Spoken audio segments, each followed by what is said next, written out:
Olá, que bom estar aqui nesse momento, através deste canal, através deste instrumento de comunicação, com o intuito de poder compartilhar, ministrar uma porção desta aula da nossa EBD.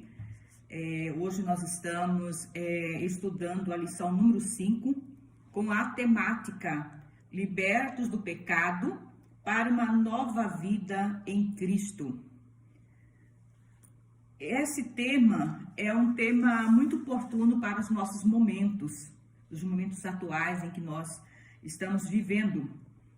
E nesta lição, ela vai trazer também a questão sobre a nossa vida, os nossos aspectos do nosso viver, tanto no momento pré-egresso, no momento presente, que seria o momento atual, e também do futuro. Então, nós vamos estudar 3 aspectos nesta lição, que vai nos trazer aqui do aspecto da nossa vida, no tempo pregresso, né, do tempo passado, o que nós éramos, de onde Deus nos arrancou, Deus nos tirou, e o atual momento que nós estamos vivendo em Cristo, desfrutando das bênçãos maravilhosas do Senhor, e também do tempo futuro, né? O que virá, o que irá acontecer. Nós estudamos na aula anterior, na aula passada, sobre a iluminação do Espírito Santo na vida do cristão, né? Na vida do crente. Estudamos sobre a questão da importância de compreendermos, né, a nossa eleição, a nossa chamada, e para quê, né? Para que nós fomos eleitos? Nós estudamos uma lição maravilhosa e agora, nessa lição de hoje, nós estamos estudando Libertos do Pecado para uma nova vida em Cristo. Veremos também o poder regenerador da graça de Deus para com o homem. Nessa lição a gente vai poder estudar a questão do poder de Deus, de alcançar o pecador, regenerar, transformar. É um presente de Deus. Nós temos como nosso texto áureo desta manhã, da nossa lição bíblica, mas Deus, que é riquíssimo em misericórdia, pelo seu muito amor com que nos amou, estando nós ainda mortos em nossas ofensas, nos vivificou juntamente com Cristo. Efésios, capítulo 2, nos versos 4 e 5. E nós temos aqui a verdade prática. Por meio da maravilhosa graça divina, fomos libertos do pecado, perdoados e salvos da condenação, e ainda recebemos o direito da vida eterna. Nós temos como nosso objetivo geral desta lição revelar que a graça salvadora de Cristo nos garante a vida eterna em Cristo Jesus. O objetivo específico que nós temos aqui: refletir sobre a nossa natureza pecaminosa, explicar que fomos vivificados pela graça de Deus, informar que nossa salvação vem de Deus e não das obras. O nosso texto está baseado na cartas do apóstolo, né, Paulo, em Efésio, capítulo 2, do verso 1 a 10. E nos traz uma lição maravilhosa. E eu pude aprender muito ao estudar esta lição, porque a gente pode sentir de perto o amor de Deus, a grandiosidade de Deus, a misericórdia de Deus, e a partir daí nós ficamos mais crentes, né? Valorizando a obra redentora da cruz do Calvário.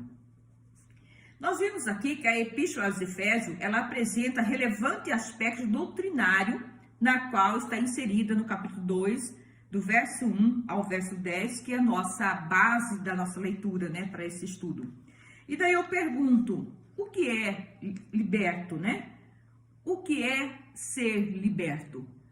E eu preciso ser liberto, mas o que significa isso, né? Então, nós sermos colocados em liberdade. É a liberdade que Cristo Jesus nos deu. Então, nós precisamos conhecer esse Jesus Cristo, esse Jesus maravilhoso, que veio para nos arrancar do pecado, quebrar as cadeias do inferno, as correntes do inferno, de nossas vidas, do mundo espiritual, para que nós possamos alcançar essa graça redentora de Cristo sobre a nossa vida. Nós podemos observar a questão, por exemplo, em João, capítulo 4, verso 19, quando trata-se daquela questão da mulher samaritana. Às vezes, nós não paramos para imaginar esse grande amor de Deus sobre a nossa vida. Deus, ele nos amou primeiro, para depois nós amarmos a Deus. Ele morreu na cruz do Calvário, nós não tínhamos valor nenhum, né? Mas Deus nos amou e doou a sua vida, deu a sua vida em resgate da nossa. Então, ele nos amou antes de nós mesmos conhecermos a Deus. Esse é o grande amor de Deus sobre a nossa vida. E nós podemos observar em João 4,19, quando trata-se da questão daquela mulher samaritana, quando Jesus, mesmo antes daquela mulher conhecer Jesus já sabia, já sentia a dor, o sofrimento daquela mulher, a situação degradante que ela vivia, que ela passava. Deus já sentia o sofrimento daquela mulher e ele dizia: eu preciso salvar, eu preciso mudar, eu preciso transformar. Então Deus já olhava para ela antes mesmo de ela conhecer a Jesus. Esse é o grande amor de Deus. Ele mudou o seu percurso, o seu propósito para resgatar aquela mulher. E nessa lição nós podemos ver a maravilha de Deus, né? A grandiosidade desse poder de Deus, do poder transformador, que Deus transformou a vida daquela mulher. Aquela mulher andava oprimida, sem liberdade de ir e vir, mas quando Deus entrou na vida dela, agora ela sai correndo para a cidade, anunciando as boas novas de salvação, porque ela foi liberta. As correntes do inferno foram quebradas da vida daquela mulher, e aquela mulher passou a ter uma nova vida em Cristo, e agora ela é livre para poder falar desse grande amor de Deus. Então, em João 8,32 diz assim: conhecereis a verdade e a verdade vos libertará. Jesus nos libertou do pecado e da morte. Jesus pagou o alto preço com o seu precioso sangue derramado na cruz do Calvário. É interessante quando nós passamos a estudarmos a questão desse grande amor de Deus. Às vezes nós não compreendemos. Deus, é muito fácil nós amarmos o nosso amigo, aquilo que nos dá prazer, aquilo que nos faz bem. Mas amar o nosso inimigo é diferente. Às vezes nós não conseguimos amar. Mas Jesus, ele amou, independente de nós estarmos na posição da qual ele realmente queria que nós estivéssemos. Ele não olhou para o nosso defeito. Ele simplesmente, ele nos alcançou pela sua misericórdia. Jesus não apontou o nosso pecado, mas ele nos amou com todos os defeitos, com toda a situação que nós encontrávamos do velho homem. Mas Jesus, ele conseguiu amar. Aleluia. E aí nós temos, conhecereis a verdade e a verdade vos libertará. Em Efésios 2, 1-3, nos traz aqui o retrato de que nós éramos filhos da desobediência, né, por natureza, filho da ira, originado pelo pecado de Adão. E nós podemos observar que mesmo nessa condição de pecado, Deus derramou a graça dele sobre as nossas vidas para nos resgatar de todo o pecado. Aleluia. E aí nós temos aqui a antiga natureza morta em ofensas e pecado. Paulo começa os 3 primeiros versículos de Efésios dizendo que nós estávamos mortos em nossos delitos e pecados. Nós podemos ler aqui no verso de 1-3, que nos traz aqui o nosso texto: e vos vivificou, estando vós mortos em ofensas e pecados, em que noutro tempo andaste segundo o curso deste mundo, segundo o príncipe da potestade do ar, do espírito que agora opera nos filhos da desobediência, entre os quais todos nós também antes andávamos nos desejos da nossa carne, fazendo a vontade da carne e dos pensamentos, e éramos, por natureza, filho da ira, como outros também. Nós podemos observar aqui, né, que lá em 1 João 1:9 diz assim: se confessarmos os nossos pecados, ele é fiel e justo para perdoar os nossos pecados e nos purificar de toda a justiça. Então, nós observamos aqui, né, ele nos vivificou, estando mortos em ofensas e pecado.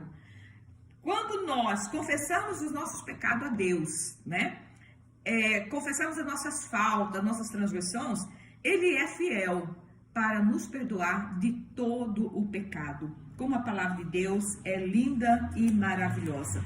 A graça de Deus não nos deixa permanecer no pecado. Aleluia. A graça de Deus, ela é derramada sobre nós. E a misericórdia do Senhor, ela nos alcança, nos dando a liberdade em Cristo Jesus. Devemos sempre lembrar que o homem nascido segundo a semente corruptível de Adão, inexoravelmente possui uma natureza pecaminosa. A natureza pecaminosa é condição que o homem herda de nascimento e não decorre das suas disposições mentais. Então, o homem, por si só, ele já nasce, né, no pecado. Nós podemos observar, por exemplo, aqui no segundo tópico, do primeiro tópico, diz assim, nossa condição anterior, né? A nossa condição anterior. Ele nos vivificou estando vós mortos em ofensa e pecado. Aqui a palavra ofensa, no grego, paraptoma, tem sentido de passo, pisar em falso, né, de forma deliberada. E o termo pecado, ermatia, o qual descreve como aquele que erra o alvo. Podemos, por uma situação ou outra, às vezes falhar, às vezes podemos errar, podemos pisar em falso, mas o importante é nós reconhecermos que nós erramos e buscarmos a misericórdia do Senhor e continuarmos na presença de Deus. Então, nós não podemos dizer que nós não pecamos, que nós não erramos, somos suscetíveis a erros, às falhas, mas o que nós precisamos aprender é que nós não podemos ficar inerte diante do pecado, morto, uma vida morta espiritualmente diante de Deus. Mas nós precisamos entender que Cristo nos vivificou pela sua maravilhosa graça. Aleluia. O Senhor Jesus nos vivificou, né? E uma vez que ele nos vivificou, ele fez o que? Tudo novo, né? Ele traz o que? Novidade de vida. Quem nos vivifica, quem nos dá vida é o Senhor Jesus. E antes da obra salvífica de Cristo, estamos nós mortos em nossos delitos e pecados. Porque lá em 2 Coríntios 4:4 diz assim, nos quais o Deus desse século cegou os nossos entendimentos, dos incrédulos, para que lhes não resplandeça a luz do evangelho da glória de Cristo, que é a imagem de Deus. Então, o inimigo das nossas almas cegou o nosso entendimento de tal forma que nós não viéssemos a compreender essa obra salvífica de Cristo, né, na cruz do Calvário. Mas, pela graça de Deus, pela misericórdia do Senhor, ele abriu o nosso entendimento. E Paulo escreve à igreja de Éfeso sobre a condição espiritual deprovável de uma pessoa no seu estado pecaminoso. O motivo dessa palavra, dirigida a esses cristãos, era que rememorassem qual era a condição deles antes de alcançarem a salvação em Cristo. Então, este era o propósito de Paulo dentro desse texto. Ele queria que aquele povo relembrassem, né, da condição que éramos antes e que foram alcançados pela graça de Cristo. Sabemos que a natureza pecaminosa e a nova vida vem em Cristo Jesus. Elas estão em posições opostas. A nova vida em Cristo e a vida pecaminosa não tem como estar na mesma dimensão. Elas são de caminhos opostos, né? Incomunicáveis e inconciliáveis. Não tem como a pessoa viver no pecado e sentir a graça de Deus, e sentir a paz de Deus, e sentir a comunhão do Senhor. Não tem como. E a pessoa que está em Cristo, ele perde a sensibilidade para a prática deliberada do pecado. Ele está em Cristo, nova criatura é. Ele não tem mais o prazer de estar no pecado, porque ele vive na lei divina, na lei de Deus. Aleluia. Lá em João 3, e verso 3 a 5, diz assim: Jesus respondeu e disse-lhe: na verdade te digo, que aquele que não nascer de novo não pode ver o reino de Deus. Olha como que é lindo, né? Nascer de novo. Então, aquele que não encontrou a Jesus, que não teve aquela transformação, aquela mudança, não nasceu de novo, não pode ter parte com o reino de Deus. Então, nós podemos ver também lá em 1 João 5:1, que diz assim: todo aquele que crê que Jesus é o Cristo é nascido de Deus, e todo aquele que ama ao que gerou também ama ao que de ele é nascido. É por isso que o apóstolo Paulo tinha preocupação de ensinar o povo a ter uma consciência do entendimento de quem é Jesus, de que é o plano de salvação. Porque quanto mais ele amava a Deus, mais conhecia a Deus, mais ele amava a Deus, né? Então, essa é a preocupação. Nós temos lá em 1 Timóteo 5:6, que diz assim: mas a que vive em deleites, vivendo e está morta, né? Mas a que vive em deleites, vivendo, está morta. Então, aquele que vive nos seus prazeres da carne, né? Vive de acordo com as suas vontades da carne, pecando, né? E na consciência da carne, ele não tem parte com Deus, ele está morto, né? Em Cristo Jesus. Às vezes, pode alguém até achar que está bem na casa de Deus, servindo a Deus, mas às vezes a comunhão já está cortada, ele não tem mais comunhão, ele não tem mais a paz. Por quê? Por causa do pecado. Então, precisamos entender que o pecado, ele é oposto à salvação. Não tem como a criatura permanecer em Cristo se ele está em pecado. E aí nós vemos agora no segundo tópico, nossas ofensas e pecados. Segundo o pastor Elenay Cabral, ofensas fala de ultraje, que é um desacato, né? Agravo, afronta que o homem praticou quando desobedeceu a Deus. E o pecados indica um quadro funesto, né? Que provoca morte, do estado permanente do homem. Não se trata apenas de pecados individuais praticados, mas do pecado entranhado na nossa natureza humana. A graça e a misericórdia de Deus nos alcançou. Ele nos amou primeiro. Isso que é interessante, esse grande amor de Deus que está lá em João 4,19. A situação do homem no pecado é terrível. Não tem como ele se libertar por si só dela. Não tem como o homem libertar do pecado, né, sem conhecer a Cristo. Jesus Cristo, ele é o único caminho. A fonte da salvação é Cristo. Não tem como o homem alcançar essa salvação senão em Cristo. O mérito não está no homem, o mérito está em Cristo Jesus. Lá em Efésios 2:9 diz: não vem das obras para que ninguém se glorie, por meio da fé é dom de Deus. Nós vemos aqui, por exemplo, quando no Salmo 42:1, veja como a palavra de Deus ela é linda e perfeita.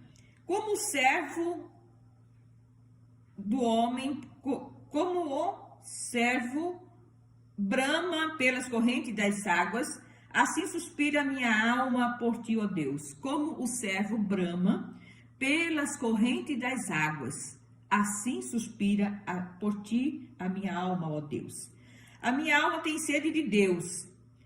Então, podemos observar que, diante dessa situação, a pessoa que encontra com Jesus, ele passa a ter sede das coisas do céu, sede pelas coisas de Deus, né? A minha alma tem sede de Deus.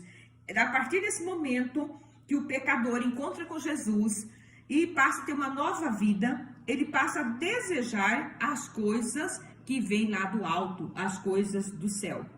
E aqui diz assim: e através de Cristo que nascemos de novo. O que é nascido da carne é carne, e o que é nascido do Espírito é Espírito. João 3:6. O que é nascido da carne, no pecado, está no pecado, mas o que é nascido do Espírito está em Deus, né? Cristo, ele nos faz uma nova criatura, ele muda as nossas vestes antigas, as nossas vestes do pecado, da corrupção, da consciência, e a partir daí que nós entregamos a nossa vida a Jesus Cristo, ele passa a nos dar uma nova vestimenta, a vestimenta da salvação, a vestimenta da santificação, a vestimenta da pureza. Então, nós passamos a ter um outro comportamento. Por isso que é importante observarmos que o Evangelho, ele é transformador. Ele traz transformação na vida do ser humano. Ele traz mudança. Não tem como a pessoa ir para o Evangelho, entregar a vida a Jesus Cristo e não mudar de vida. Não tem como.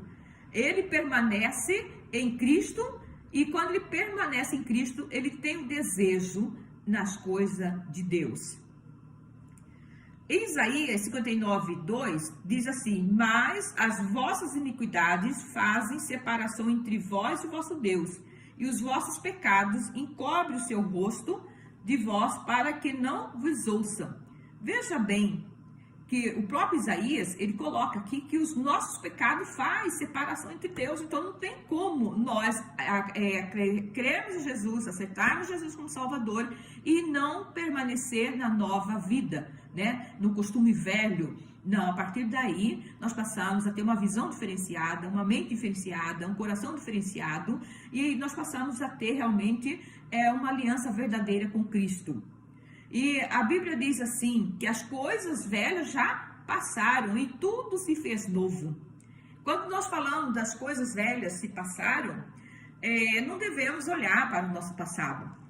Mas às vezes ela serve como experiência para nós, para vermos o que erramos e não errar mais. E também nós podemos observar o que Deus já fez por nós. Então eu olho para o passado, de onde Deus me tirou, né, o que Deus fez na minha vida e que eu sou hoje, pela graça de Deus, pela misericórdia do Senhor. Esse texto da nossa lição, ele nos traz aqui, por exemplo, ele fala aqui sobre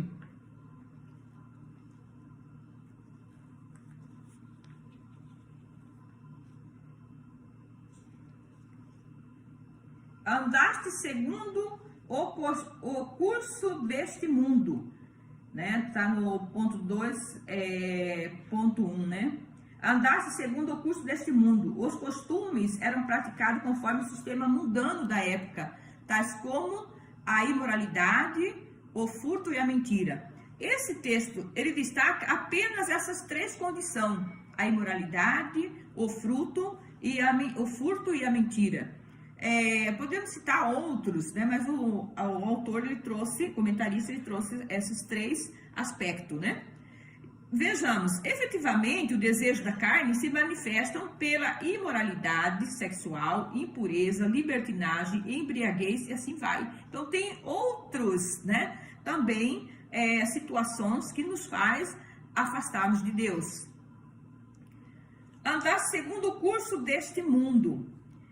Quando nós observamos aqui, andar segundo o curso deste mundo, nós não podemos deixarmos ser influenciado. Quando o homem não tem Deus, não conhece Jesus, ele anda segundo a consciência da carne, segundo o pensamento dele, segundo o coração dele.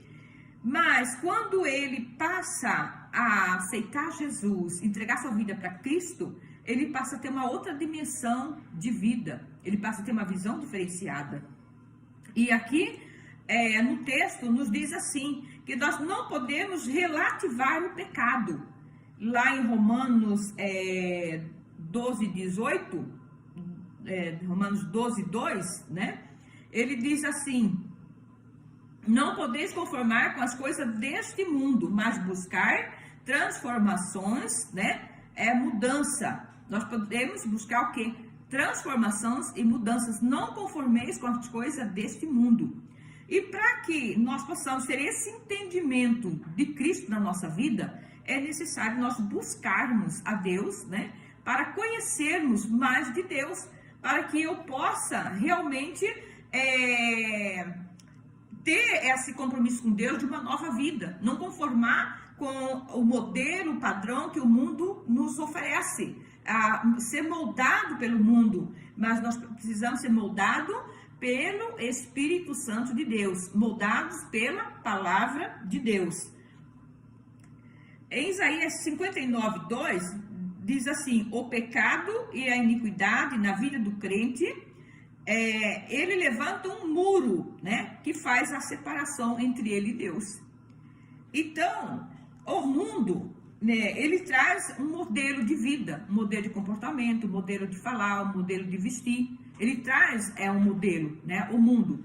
Mas nós não podemos relativar. Ah, não tem problema, isso eu posso fazer, né, não tem nada a ver. Eu não, mas eu tenho que examinar a palavra de Deus. Porque nós somos servos do Senhor Jesus, cidadão do céu. E temos que andar conforme a vontade de Deus. Então é necessário que eu conheça a palavra do Senhor para me moldar a minha vida segundo a palavra de Deus. Então eu não posso relativar, concordar com o que o mundo oferece, com o que o mundo coloca para que nós possamos andar, vestir, falar. Não, mas nós precisamos andar, vestir, falar, comportar conforme a palavra de Deus. Como seres humanos, nós preferimos fazer as coisas do nosso jeito. É mais fácil. Ah, mas eu quero fazer assim. Eu sei que a Bíblia não permite tal. Não, mas eu quero fazer assim. Não é tão bem assim. Então, nós precisamos ter esse entendimento, né? Estarmos realmente submetidos à lei divina de Deus. Devemos resistir às formas prevalecentes e populares deste mundo. Então, devemos resistir ao modelo deste mundo. O mundo diz para nós comportarmos dessa forma. O mundo diz para nós vestirmos dessa forma. Mas eu vou me moldar conforme a palavra de Deus. Porque eu tenho a palavra de Deus como manual para a minha vida. Então, eu tenho que me comportar conforme a vontade de Deus. Em Gálatas 5,16 diz assim: digo, porém, andai em espírito e não cumprireis a concupiscência da carne. Olha que bonito, né? Lá em Gálatas 5,16. Digo, porém, andai em espírito e não cumprireis a concupiscência da carne. Então, quando nós olhamos aqui a questão de relativar o pecado, é não conformar com o pecado, é não conformar com o mundo, mas que nós possamos submeter à lei divina do Senhor Jesus Cristo. E perguntamos assim: como podemos manter o nosso corpo purificado? Né? Como podemos manter o nosso corpo purificado? Lá em 1 João 1,9 diz assim: se confessarmos nossos pecados, Ele é fiel e justo para perdoar os nossos pecados e nos purificar de toda injustiça. Então, nós precisamos confessar todos os dias nossos pecados, Senhor, para que nós possamos alcançar essa misericórdia de Deus.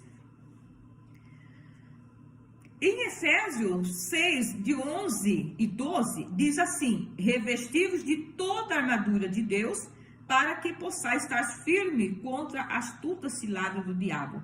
Porque não temos que lutar contra a carne e o sangue, mas sim contra os principados, contra as potestades, contra os príncipes das trevas deste século, contra as hostes espirituais da maldade nos lugares celestiais.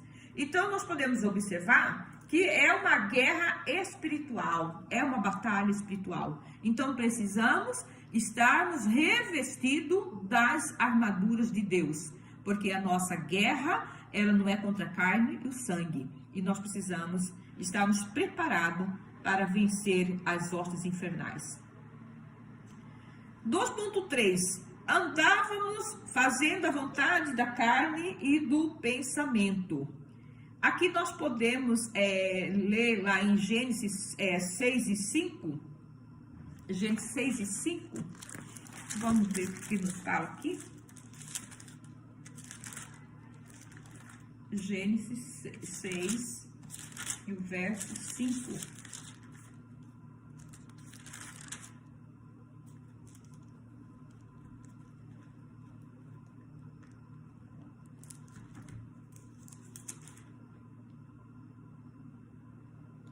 E viu o Senhor que a maldade do homem se multiplicara sobre a terra, e que toda imaginação dos pensamentos de seu coração era só má continuamente. Então, nós podemos observar que o homem já nasceu no pecado, né? Aqui nós andávamos no pecado, o coração era mau, né? E as maldades se multiplicavam, os pensamentos maus. Mas, em Gálatas 5,16, digo assim: andai em espírito, e não cumprireis a concupiscência da carne. Então, nós não podemos andar conforme os nossos pensamentos, conforme é o desejo do nosso coração, segundo a vontade da carne. Mas andai no espírito, conforme a vontade de Deus, né? Devemos alimentar, fortalecer o nosso espírito na oração e jejum, estudo da palavra de Deus, ocupar a nossa mente com as coisas que vêm lá do alto, né? Vem do céu. Porque nós já temos uma inclinação para o mal. Então nós estamos numa batalha espiritual, numa guerra espiritual, lutando a carne e o espírito. Então, para que nós vençamos a carne, nós precisamos andar em espírito. Portanto, agora nenhuma condenação há para os que estão em Cristo Jesus, que não andam segundo a carne, mas segundo o Espírito. Romanos 8:1. Não há condenação para os que são novas criaturas em Cristo Jesus. Não há condenação, porque nós fomos libertos por Cristo Jesus. E nós sabemos que a motivação do plano salvífico é o incomparável e o imensurável amor de Deus pela humanidade. Deus é lindo, Deus é maravilhoso. Podemos dizer que sim, que toda mudança que aconteceu em nossa vida é a graça, é o grande, imenso amor de Deus sobre nós, né? Ele é a fonte da nossa salvação, ele é o único caminho. Quem não é salvo anda segundo o curso deste mundo, ou seja, está sempre se afastando cada vez mais de Deus. Não tem prazer na lei do Senhor. Ele não conhece essa grandiosidade, essa riqueza de Deus que tem para nós. Mas aquele que é salvo, ele anda em espírito e em verdade, né? 2 Coríntios 5,17 diz assim: assim que se alguém está em Cristo, nova criatura é. As coisas velhas já passaram, e eis que tudo fez novo. Então, o que é velho já ficou para trás. Podemos olhar somente para a experiência, para que a gente possa ter a convicção que não podemos mais praticar aquilo que nós praticamos. Às vezes, deparamos até numa situação assustadora. Meu Deus, como que eu fazia isso? Como que eu praticava isso? Às vezes chega até o ponto de a gente não acreditar, mas como eu fui capaz de fazer isso?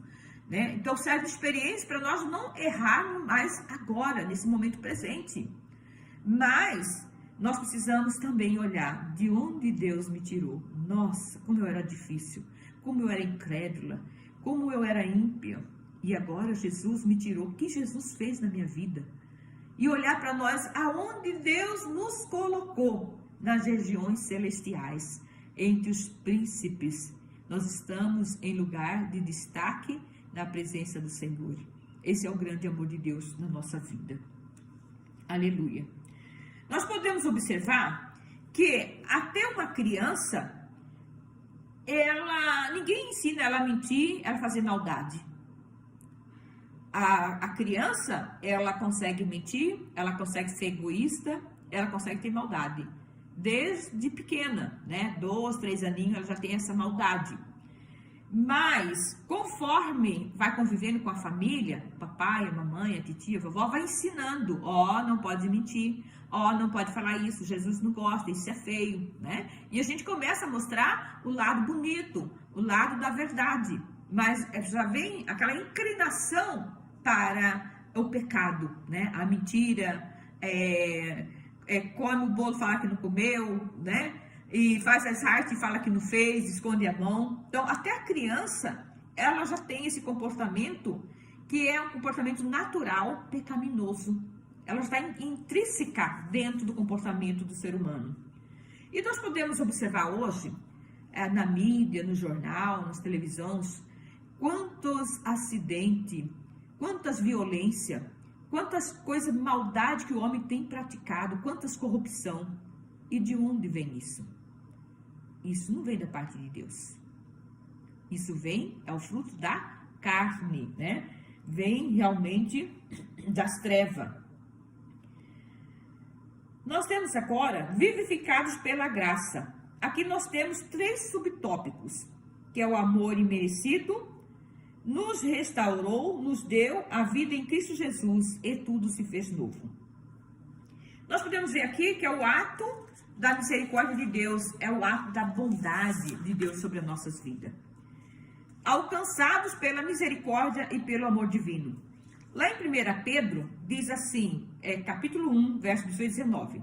No verso 18 diz assim, sabendo que não foi com coisas corruptíveis, como prata ou ouro, que fostes resgatados da vossa vã maneira de viver, que por tradição recebeste de vosso Pai. O verso 19 diz assim, mas com o precioso sangue de Cristo, como de um cordeiro imaculado e incontaminado. É o incomparável e imenso amor de Deus. Nós não fomos comprados nem com ouro nem com prata, mas com o precioso sangue de Cristo. E nós podemos dizer que nós fomos alcançados pela graça de Deus.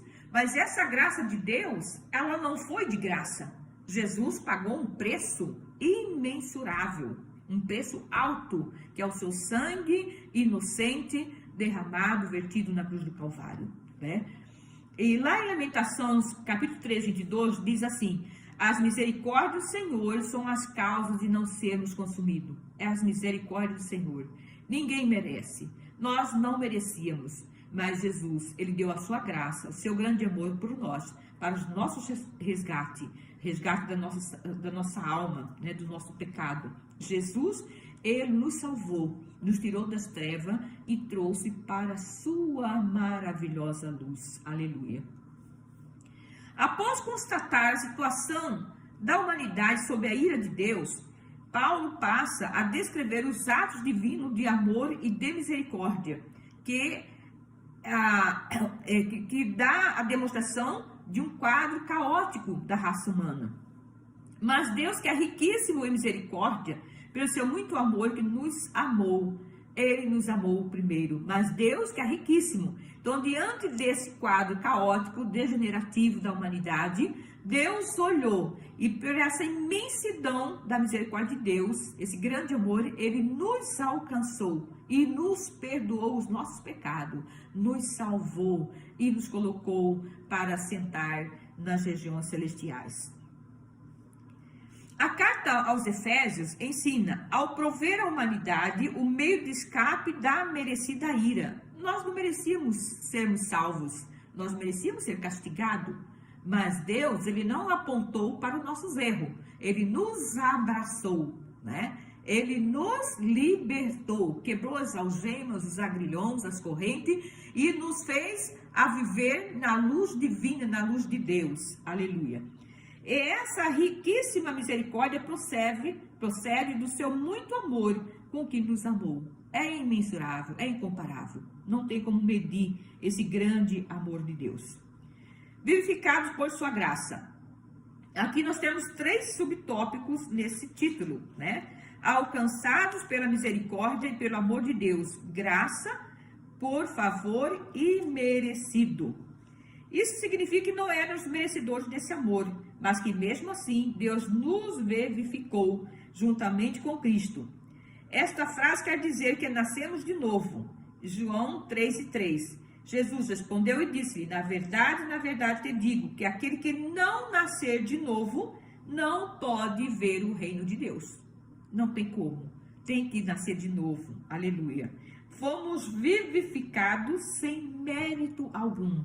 Jesus olhou para nós não tínhamos valor, mas Jesus nos amou primeiro, deu a sua vida, nos salvou. E hoje nós somos pagos, né, por um valor que não foi o ouro nem a prata, mas foi o sangue de Jesus Cristo que nos comprou.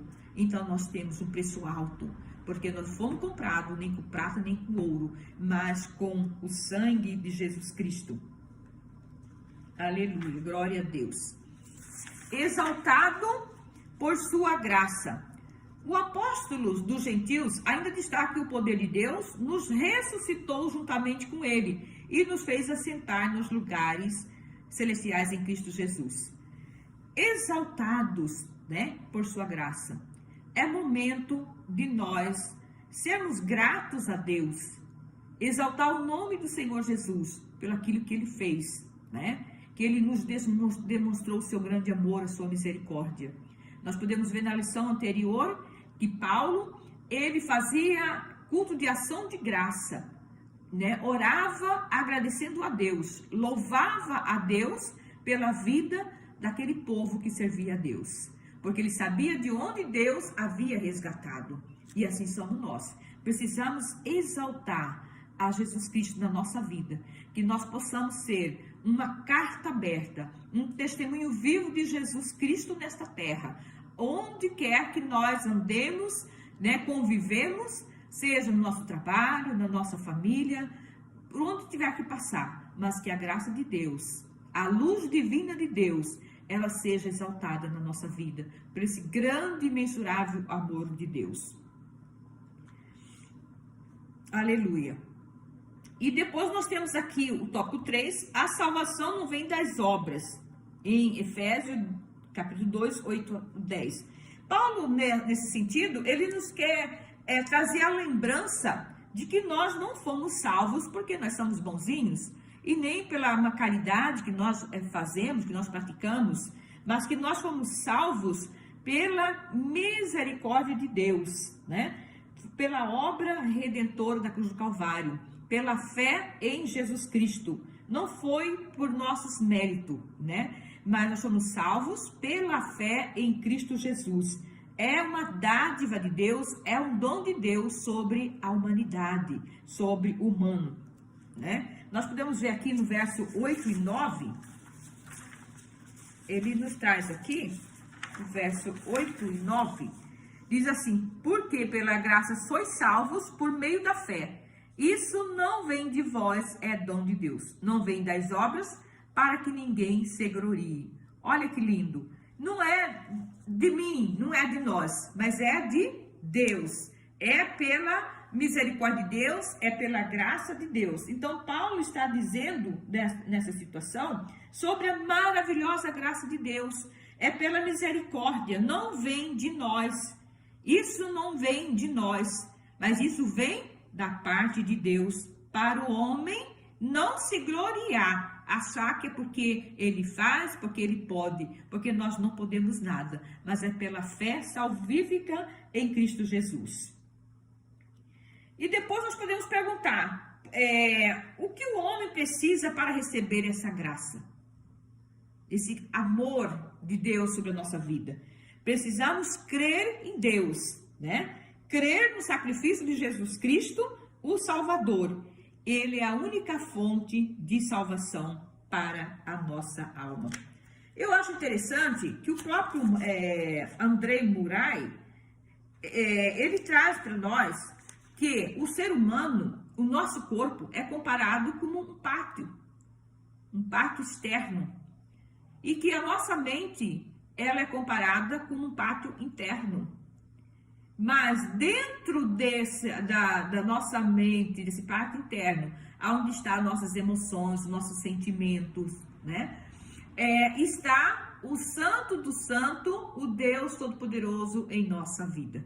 Então, o Santo do Santo, o Deus Todo-Poderoso, ele está em nossa vida.